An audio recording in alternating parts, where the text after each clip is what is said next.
Chapitre 4. David et Méphibosheth. Jonathan, fils de Saül, avait un fils perclus des pieds. Il était âgé de 5 ans lorsqu'arriva de Jizréel la nouvelle de la mort de Saül et Jonathan. Sa nourrice le prit et s'enfuit. Et comme elle précipitait sa fuite, il tomba et resta boiteux. Son nom était Méphibosheth. 2 Samuel 4, verset 4. David dit: Reste-t-il encore quelqu'un de la maison de Saül pour que je lui fasse du bien à cause de Jonathan? Il y avait un serviteur de la maison de Saül nommé Tsiba, que l'on fit venir auprès de David. Le roi lui dit: Es-tu Tsiba? Et il répondit: Ton serviteur.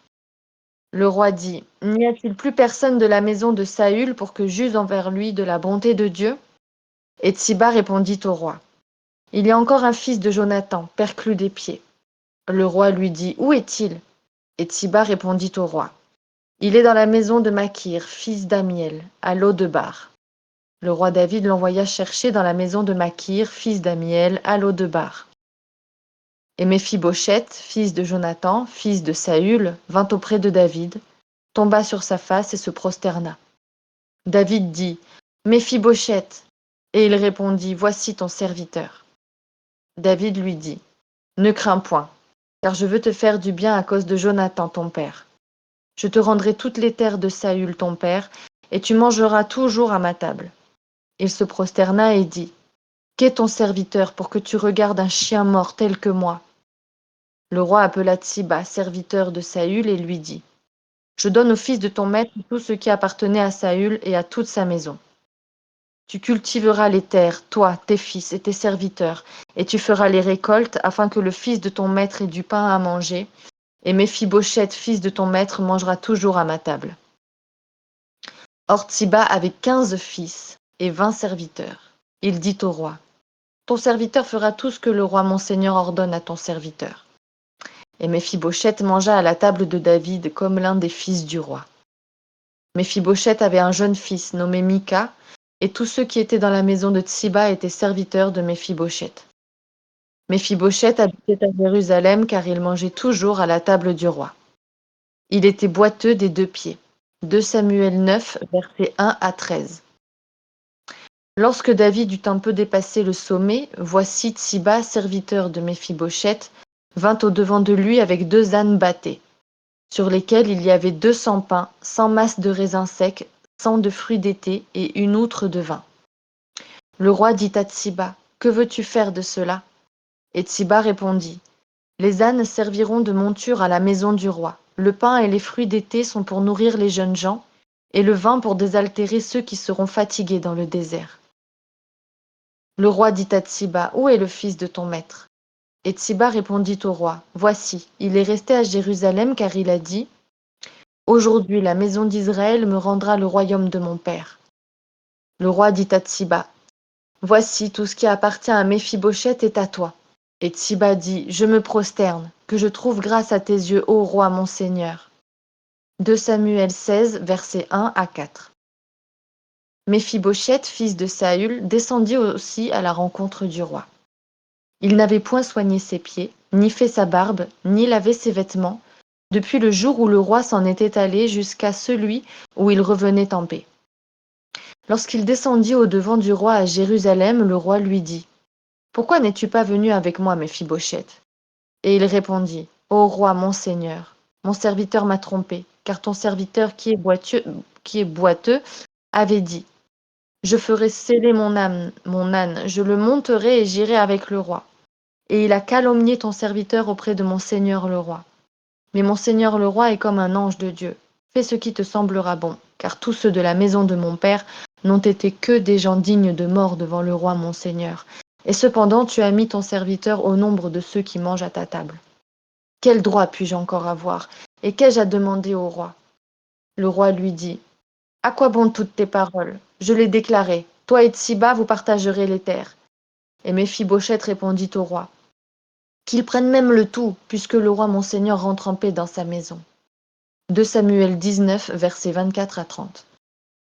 Le roi épargna Méphibosheth, fils de Jonathan, fils de Saül, à cause du serment qu'avaient fait entre eux devant l'Éternel David et Jonathan, fils de Saül. 2 Samuel 21, verset 7. Arrêtons-nous sur cette merveilleuse scène de l'Ancien Testament où un enfant boiteux est assis à la table d'un roi. À la vérité, le Nouveau Testament n'est pas non plus avare de magnifiques épisodes.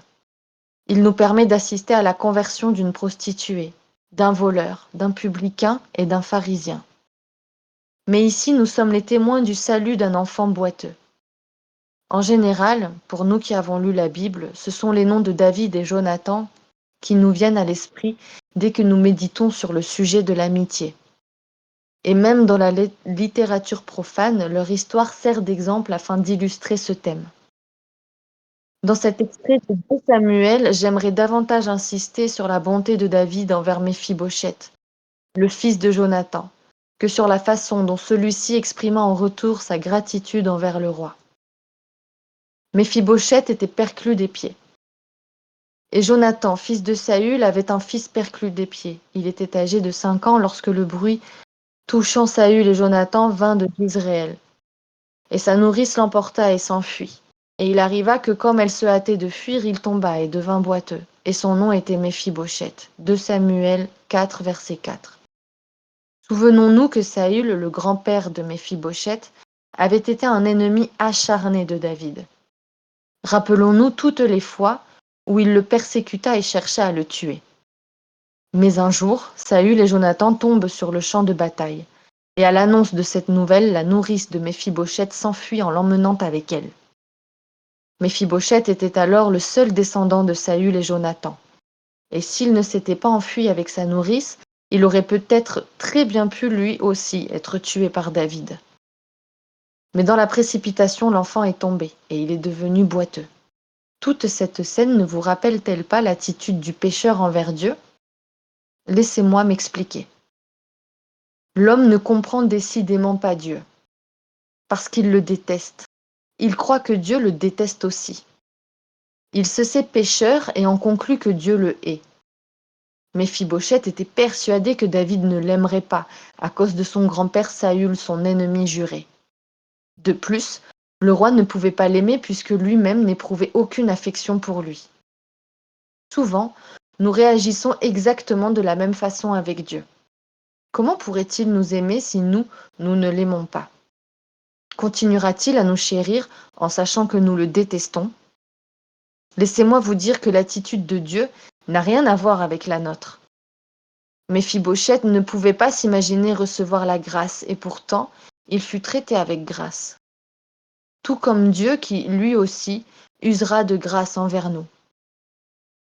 David usa de bonté envers Méphibosheth. 2 Samuel 9, versets 1 à 13. David dit : Reste-t-il quelqu'un de la maison de Saül pour que je lui fasse du bien à cause de Jonathan ? 2 Samuel 9, verset 1. Aujourd'hui, Dieu ne cesse de demander s'il ne reste pas quelqu'un de la maison d'Adam à qui il puisse faire du bien. David usa de bonté envers Méphibosheth pour l'amour de Jonathan, tout comme Dieu use de bonté envers les pécheurs pour l'amour de son Fils Jésus-Christ. Combien d'hommes se perdent en croyant que Dieu les hait ? Ils s'imaginent devoir bien se conduire pour que Dieu, une fois sa colère apaisée, se tourne vers eux. Méphibosheth n'avait aucune position devant David. Ce dernier ne le connaissait même pas et n'avait connu que Jonathan son père. Mais pour l'amour de ce dernier, David allait user de bonté envers sa descendance. Méphibosheth n'a donc rien fait pour s'attirer les faveurs de David. Il a reçu la grâce, non pas à cause de lui-même, mais à cause d'une tierce personne. Il en est de même pour le pécheur. Certains s'imaginent devoir produire quelque chose de bon pour gagner la faveur de Dieu. Mais la Bible nous dit que Dieu nous aime sans condition. Nous n'avons aucune position devant lui. Nous ne devrions pas être les objets de son attention. Et pourtant, nous aussi, nous avons un Jonathan à la personne de Jésus-Christ. Par amour pour lui, Dieu étend sa miséricorde jusqu'à nous. Nous sommes sauvés parce que le Seigneur Jésus se tient devant Dieu. Et grâce à lui, nous pouvons entrer dans la présence du Père. Autrefois, il fallait 2 années de préparation avant d'entrer à l'université, voire 3 pour certaines facultés de médecine. Je peux pourtant vous assurer qu'il ne faut aucune classe préparatoire pour être sauvé. Combien de gens pensent qu'il faut se préparer pour retrouver une place dans le cœur de Dieu? Certains se plaisent même à dire qu'heureusement pour nous, le Seigneur Jésus est mort pour que Dieu puisse nous aimer. C'est faux. Nulle part dans les Écritures il n'est dit que Dieu veuille être réconcilié avec nous. Au contraire, il est écrit que c'est nous qui devons être réconciliés avec lui. Parce que Dieu nous a aimés. Il nous a donné son Fils. Il ne nous a pas donné son Fils afin de pouvoir nous aimer. Bien au contraire, parce qu'il nous a aimés le premier. Dieu ne nous a pas refusé son unique. Et le roi lui dit, où est-il? Et Tsiba dit au roi, voici, il est dans la maison de Makir, fils d'Amiel, à Lodebar. 2 Samuel 9, versets 3 et 4. Lodebar en hébreu signifie sans pâturage. Aujourd'hui, le monde ressemble à ce lieu. Mais l'eau de bar ne pourra jamais rassasier les gens ni étancher leur soif. L'eau de bar ne pourra jamais remplir leur cœur. Il nous faut reconnaître qu'en tant qu'êtres humains, nous avons été créés pour Dieu et non pour nous-mêmes. Ceux qui ne reviennent pas à Dieu ne pourront jamais être satisfaits. Peut-être avez-vous rêvé d'un bel avenir paisible, mais avec le temps, ce que le monde semblait vous promettre reste hors d'atteinte. Sachez que vous serez toujours déçus. Sauf si vous comprenez enfin que vous recherchez un rêve, un mirage, une terre sans pâturage. Soyez bien conscient qu'une vie sans Dieu ne pourra jamais vous satisfaire. Une vie vécue sans lui ne vous remplira jamais.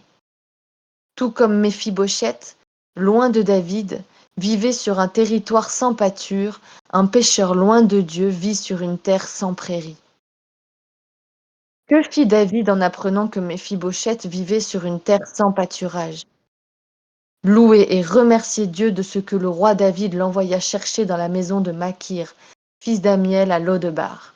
2 Samuel 9, verset 5. Romains 3, verset 11 nous dit que nul ne cherche Dieu. Et Luc 19, verset 10 nous enseigne que le Fils de l'homme est venu chercher et sauver ce qui était perdu. Certains peuvent penser que nous, les méchants, les déchus, faisons au moins l'effort de chercher l'Éternel. Pourtant, s'il devait nous attendre, personne ne serait sauvé. À cause de son grand-père, Méphibosheth n'avait pas le courage d'aller vers David, pas plus qu'il n'avait la force de partir à sa rencontre à cause de son infirmité. Ce n'est pas Méphibosheth qui vint auprès de David, mais c'est David qui l'envoya chercher. Quant à nous, les incrédules, nous ne recherchions pas Dieu. C'est lui qui nous a ramenés à lui en envoyant son Fils nous chercher. La Bible est claire. C'est Dieu qui nous aime, c'est Dieu qui nous appelle, c'est Dieu qui envoie vers nous des gens pour nous le dire. Ne dis pas en ton cœur qui montera au ciel, c'est en faire descendre Christ. Ou qui descendra dans l'abîme, c'est faire remonter Christ d'entre les morts. Romains 10, versets 6 et 7. Il nous est expliqué ici que nul ne peut aller au ciel demander au Seigneur de venir mourir pour lui, ni descendre en enfer pour l'en faire remonter. Aussitôt après, il est écrit « La parole est près de toi, dans ta bouche et dans ton cœur.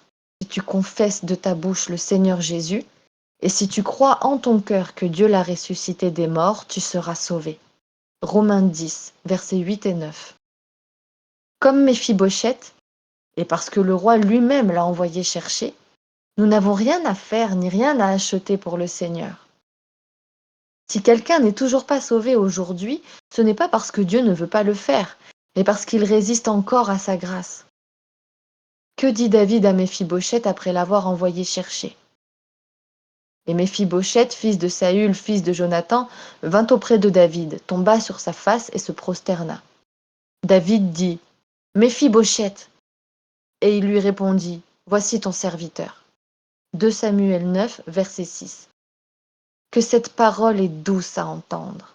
Méphibosheth. Lorsque David a vu le fils de Jonathan, il ne lui a pas demandé qui il était. Et ne lui a pas dit non plus Méphibosheth, fils de Jonathan, fils de Saül. Ou bien encore Te voilà enfin, Méphibosheth. Il l'a simplement appelé par son prénom. Essayez d'imaginer, si vous le pouvez, ce que David ressentait et la manière dont il a prononcé son nom. En fait, derrière cette acclamation battait un cœur ému, le cœur d'amour de Dieu pour vous et moi. En disant Méphibosheth, Dieu nous montre que, loin de nous détester, il nous aime et recherche notre présence. Chaque fois qu'il nous appelle simplement par notre prénom, celui-ci revêt une signification toute particulière que seuls les cieux peuvent comprendre. Il m'est arrivé de mentionner, en d'autres occasions, le passage où Marie de Magdala prit le Seigneur pour un jardinier. Le Seigneur ne lui a pas répondu « Je ne suis pas le jardinier. Ce n'est pas moi qui ai pris son corps. » Ou « Pam, comment pourrais-tu emporter le corps ?» Il lui a simplement dit « Marie !» Dès qu'elle a entendu cette voix familière, elle a aussitôt répondu « Rabouni !» Dans notre texte, nous voyons David étreindre le petit-fils de son ennemi juré en murmurant son prénom. Cette scène nous révèle combien le cœur de David n'avait gardé aucune animosité, mais débordait au contraire de compassion. Malheureusement, Méphibosheth ne connaissait pas le cœur de David. En entrant dans la présence du roi, son cœur devait battre à tout rompre, car il allait rencontrer le dirigeant de Juda et avait sur lui pouvoir de vie ou de mort. Pourtant, après avoir vu David et l'avoir entendu l'appeler par son prénom, il aurait dû comprendre combien le roi l'aimait. Mais il avait tellement peur qu'il répondit « Voici ton serviteur ». Peut-être pensait-il pouvoir gagner le cœur de David et éviter la mort en s'abaissant jusqu'à devenir esclave, lui, le petit-fils d'un roi. En ce qui nous concerne, soyons tous convaincus que personne ne peut plaire à Dieu par ses œuvres de serviteur. Comme s'il voulait lui révéler le cœur de Dieu, David dit à Méphibosheth, « Ne crains point, car je veux te faire du bien à cause de Jonathan, ton père. Je te rendrai toutes les terres de Saül, ton père, et tu mangeras toujours à ma table. » 2 Samuel 9, verset 7. En lisant cela, nous voyons que tout s'arrange. Mais je me demande toutefois qui d'entre nous sait avec certitude que Dieu l'aime. On peut œuvrer pour lui depuis des années sans même y penser. Pourtant, si nous arrivons à saisir pleinement l'amour que Dieu a pour nous, nos vies vont connaître un changement extraordinaire.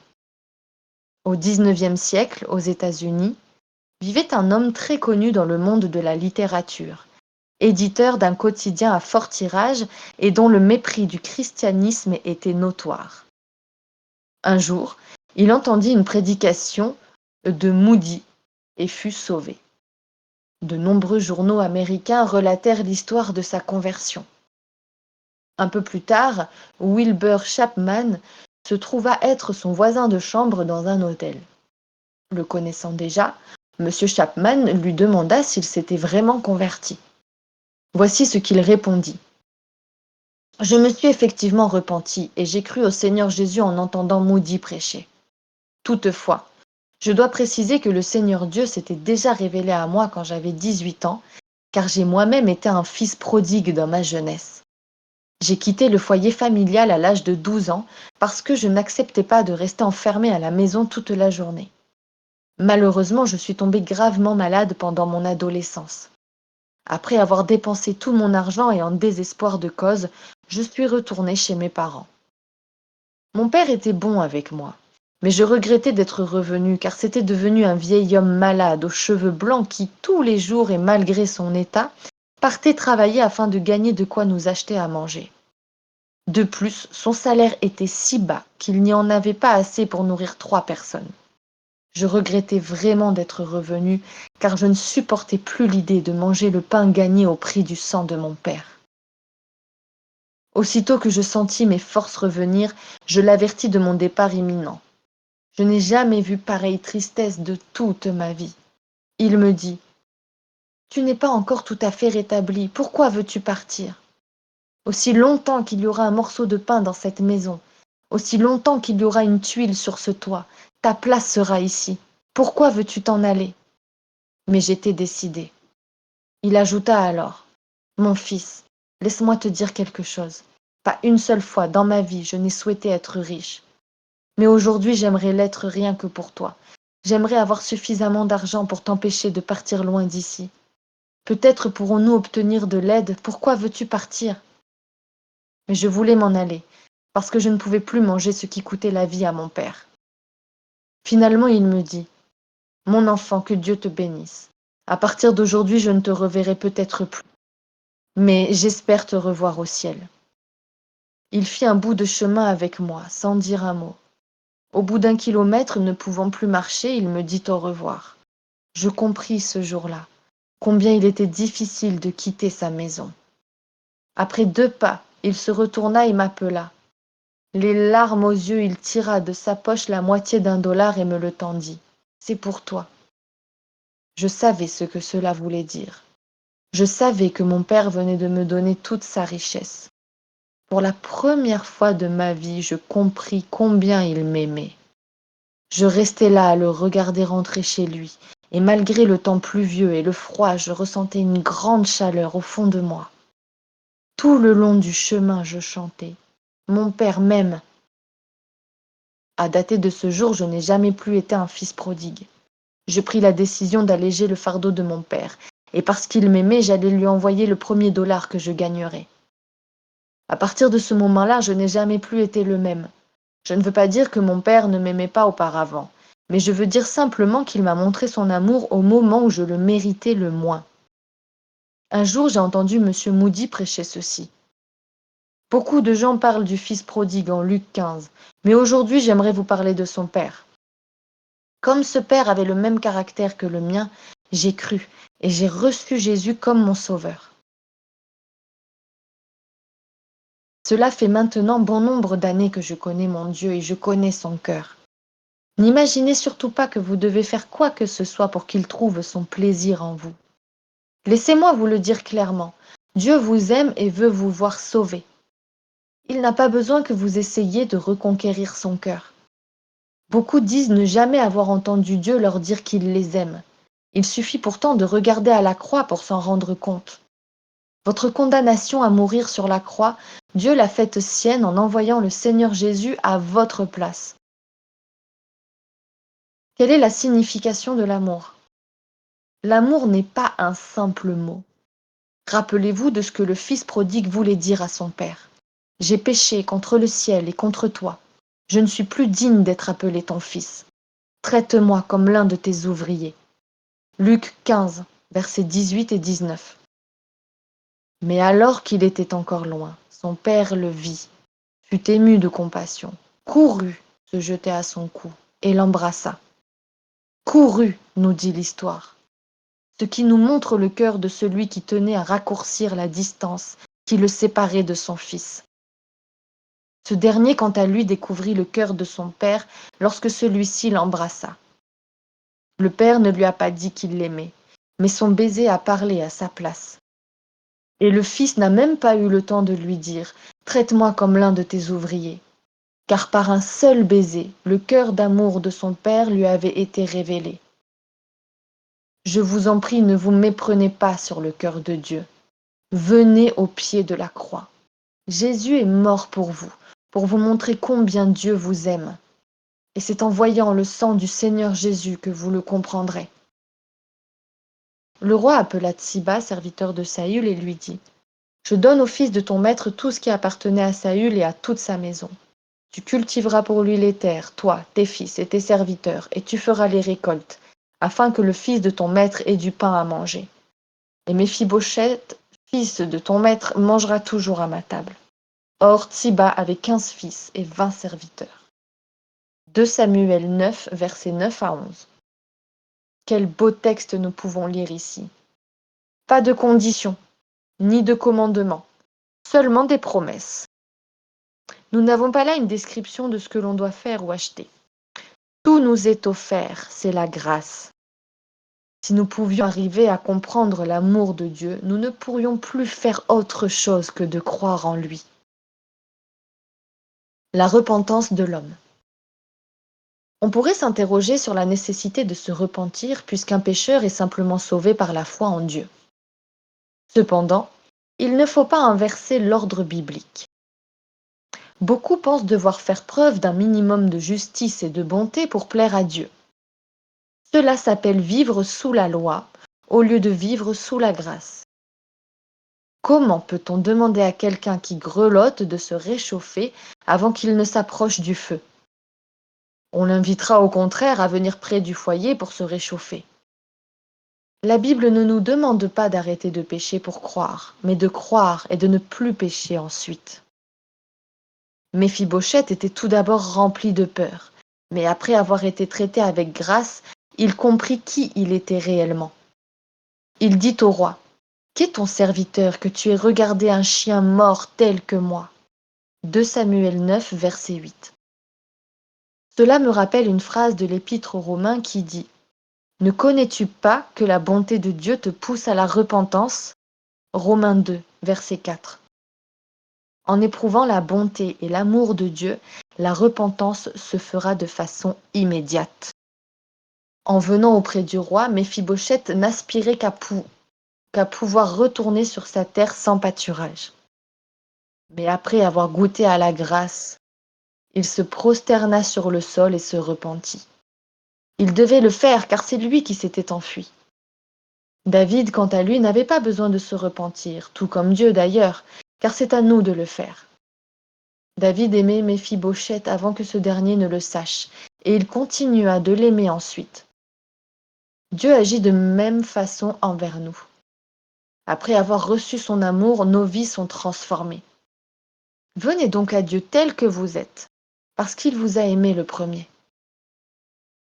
Les pieds sous la table. On peut se poser la question suivante.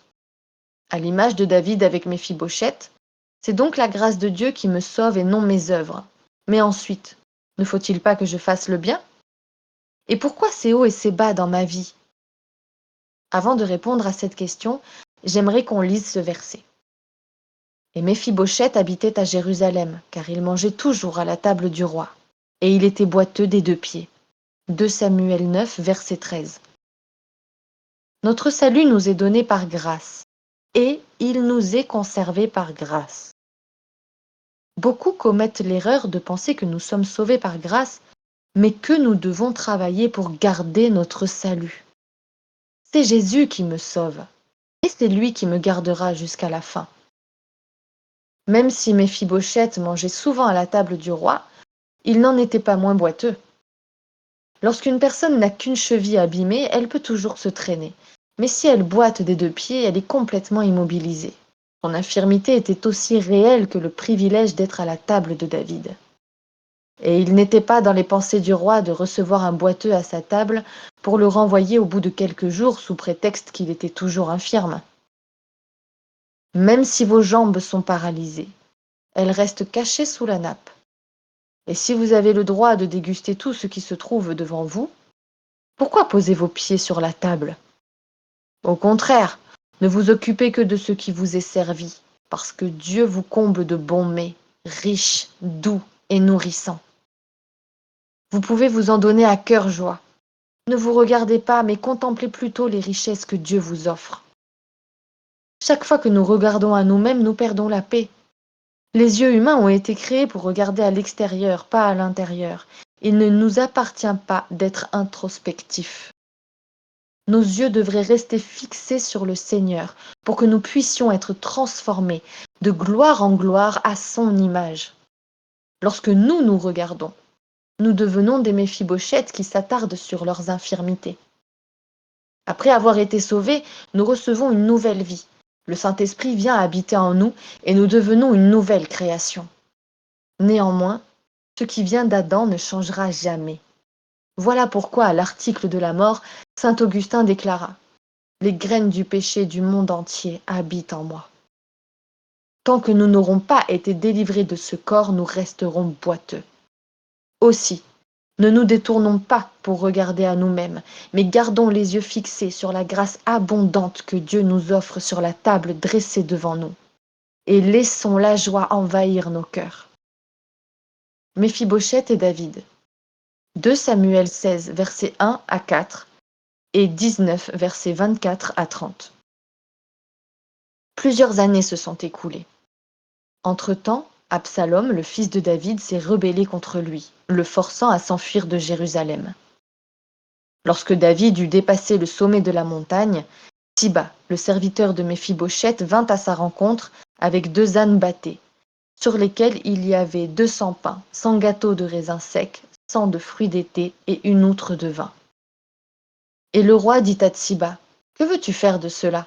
Et Tsiba dit, « Les ânes sont pour la maison du roi, pour les monter, et le pain et les fruits d'été pour que les jeunes hommes les mangent, et le vin pour que celui qui est fatigué dans le désert en boive. » Et le roi dit, « Et où est le fils de ton seigneur ?» Et Tsiba dit au roi, « Voici, il est resté à Jérusalem car il a dit, « Aujourd'hui la maison d'Israël me rendra le royaume de mon père. » Le roi dit à Tsiba, « Voici tout ce qui appartient à Méphibosheth est à toi. » 2 Samuel 16, versets 2 à 4. Tout cela était-il vrai? En lisant le chapitre 19, nous allons voir ce qu'il en était réellement. La révolte d'Absalom étouffée, David rentra à Jérusalem et Méphibosheth, le petit-fils de Saül, vint à la rencontre du roi.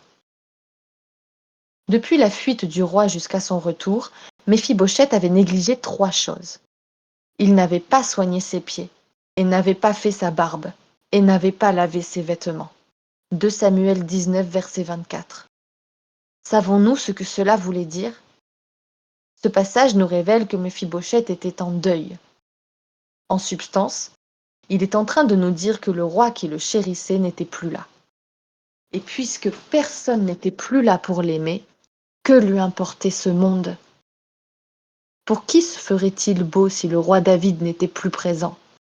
Quel intérêt aurait-il à prendre soin de lui-même? Il est rare de retrouver ce genre de croyants aujourd'hui qui pourraient nous dire « Nous savons combien nous sommes indignes du salut qui nous a été offert. Ce monde a rejeté notre Sauveur et l'a crucifié. C'est pourquoi nous vivons ici-bas avec un cœur brisé comme l'est celui des veuves. Ce n'est pas parce qu'il est méchant que nous n'aimons pas ce monde, mais parce que notre bien-aimé n'y est plus. Comment pourrions-nous, nous ses enfants, aimer le monde qui ne lui a offert qu'une tombe? Ce monde n'est pas pour nous. » Méphibosheth était comme une veuve éplorée. À partir du moment où le roi n'était plus là, il n'avait plus de goût à rien. Un chrétien fondé dans le Seigneur a dit un jour, « Le paradis, c'est là où est Jésus. Si Jésus est en enfer, alors l'enfer devient le paradis. Si Jésus n'est plus au paradis, alors le paradis devient l'enfer. » La première fois que je l'ai entendu, je me suis demandé comment il pouvait dire cela. Mais aujourd'hui, je l'affirme, noir sur blanc, cet homme avait raison. Auparavant, nous ne nous occupions que du péché. Mais maintenant, seul le Seigneur nous intéresse. Autrefois, nous ne cherchions qu'à échapper à l'enfer. Mais aujourd'hui, c'est la présence du Seigneur que nous recherchons. C'est parce que le Seigneur s'y trouve que nous voulons aller au paradis. Si Jésus était en enfer, c'est là où nous voudrions aller. Ce monde n'est rien d'autre qu'un désert. Savez-vous ce qu'est un désert? C'est un endroit complètement désolé.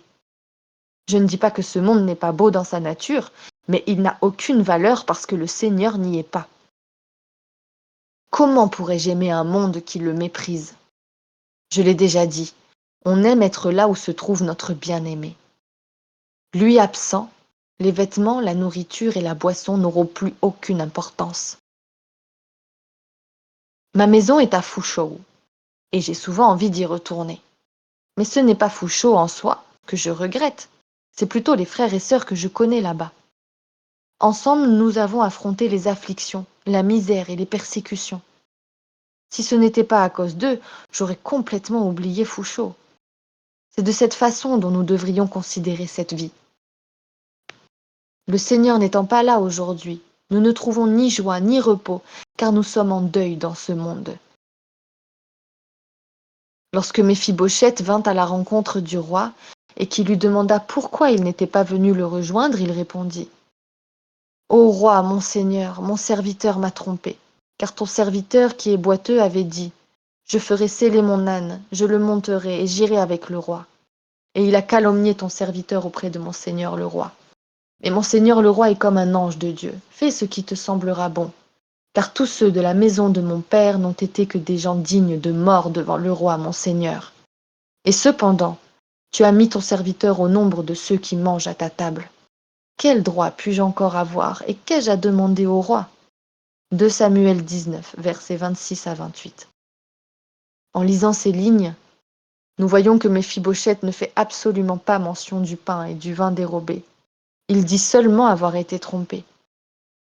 Son cœur était rempli de joie, parce que le roi était de retour, sain et sauf. Que lui importait donc d'avoir été volé? Nous savons que les mots ont peu d'importance lorsqu'il s'agit de mettre notre cœur à nu. Pour celui qui est esclave de l'amour du Seigneur, le cœur est beaucoup plus important que les mots. Plus l'amour est profond, plus il est mystérieux. Si nous aimons vraiment le Seigneur, nous saurons rester purs, même si le monde entier est contre nous. Le jour où nous le verrons face à face, nous ne lui raconterons pas tout ce que nous avons enduré pour lui, parce que nous ne parlerons plus de nous. Au contraire, nous lui dirons combien nous sommes désolés de ne pas l'avoir plus aimé et mieux servi sur cette terre. Nous comprendrons alors pleinement combien nos offrandes sont indignes de lui. Méphibosheth a simplement dit avoir été trompé par Tsiba sans rien ajouter de plus parce que son cœur se souciait uniquement du retour de David. Rien d'autre n'avait plus d'importance pour lui. Il n'avait pas besoin de s'expliquer ou d'essayer de se venger. À partir du moment où le roi était de retour, Méphibosheth était heureux. Le roi lui dit: « À quoi bon toutes tes paroles? Je l'ai déclaré. Toi et Tsiba, vous partagerez les terres. » Et Méphibosheth dit au roi: « Qu'il prenne même le tout, puisque mon seigneur le roi rentre en paix dans sa maison. » 2 Samuel 19, versets 29 et 30. À chaque fois, lis cette phrase de Méphibosheth. Je ne peux pas m'empêcher de dire: « Amen. Que m'importe ce que je perds, puisque le roi revient en paix. Tant que mon Seigneur gagnera, je me moque de perdre quoi que ce soit. » Pour Méphibosheth, l'important était de savoir si David était en paix, et non s'il garderait lui-même ses terres. Voici, quand même il me tuerait, je ne cesserai d'espérer en lui. Job 13, verset 15.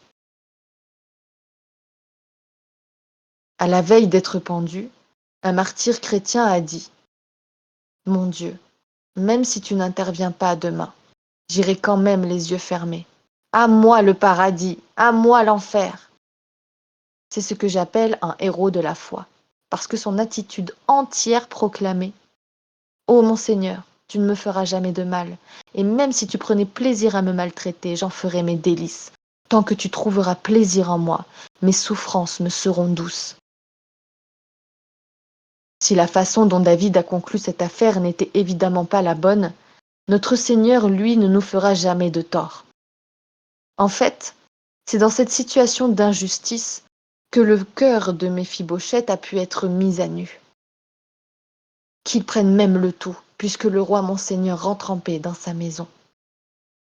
Nous voyons ici que Dieu nous mènera à l'endroit où nous rechercherons son intérêt plutôt que le nôtre.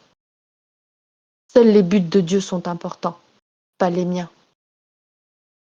Un jour, je savais qu'il me fallait obéir à Dieu, mais il n'y avait rien à faire, je n'y arrivais pas. J'ai fini par dire au Seigneur: « S'il te plaît, ne me cède pas. Attends que ce soit moi qui le fasse. » C'est nous qui devrions nous rendre à Dieu, pas le contraire. Lui qui a capturé notre cœur le gardera à toujours, et parce qu'il le tient, nous lui appartenons totalement. Quels sont nos buts et nos attentes devant Dieu? Sont-ils pour nous ou pour lui? Puissions-nous reconnaître que tout est à lui et n'aspirer qu'à le servir et le satisfaire. David épargna Méphibosheth. Le roi épargna Méphibosheth, fils de Jonathan, fils de Saül, à cause du serment qu'avaient fait entre eux devant l'Éternel David et Jonathan, fils de Saül. 2 Samuel 21, verset 7. Ce verset nous raconte la fin de cet enfant boiteux. Souvenons-nous qu'il y eut 3 années de famine sous le règne de David à cause de l'acte sanglant de Saül qui mit à mort les Gabaonites. En réparation, ceux-ci réclamèrent la pendaison de 7 fils de Saül et Méphibosheth aurait dû être le premier à être tué. Mais David l'épargna. et leur livra 7 autres fils de la maison de Saül, et Méphibosheth garda ainsi la vie sauve. Cet exemple nous montre qu'une personne sauvée ne connaîtra jamais la mort. Si David n'a jamais volontairement maltraité Méphibosheth, croyez-vous que Dieu puisse le faire? Je leur donne la vie éternelle, et elles ne périront jamais, et personne ne saurait les ravir de ma main. Mon Père qui me les a donnés est plus grand que tous, et personne ne peut les ravir de la main de mon Père. Jean 10, versets 28 et 29. Ces 2 versets sont très connus. Ils nous expliquent sans détour que personne ne peut nous enlever à cause de ma main, la main de mon Père. La main du Seigneur Jésus et celle du Père céleste nous tiennent fermement. Qui pourra alors nous en ravir? Personne. Certains pensent que si, effectivement, personne ne peut nous en enlever, nous pouvons en revanche nous en échapper. Quiconque croit cela trahit son ignorance de l'Évangile. Un père qui tient la main de son enfant ne resserrera-t-il pas son étreinte si un danger est imminent ou si son enfant tente de lui échapper? Un jour, une Noire américaine nouvellement sauvée chantait joyeusement. Une fois sauvée, c'est pour toujours. Un chrétien de peu de foi lui demanda de quel droit elle se permettait de chanter sa certitude d'aller au paradis. Elle cita alors les paroles de Jean 10, versets 28 et 29. Il insinua alors que, bien que ces paroles fussent vraies, il lui fallait faire attention à ne pas tomber du creux de cette main.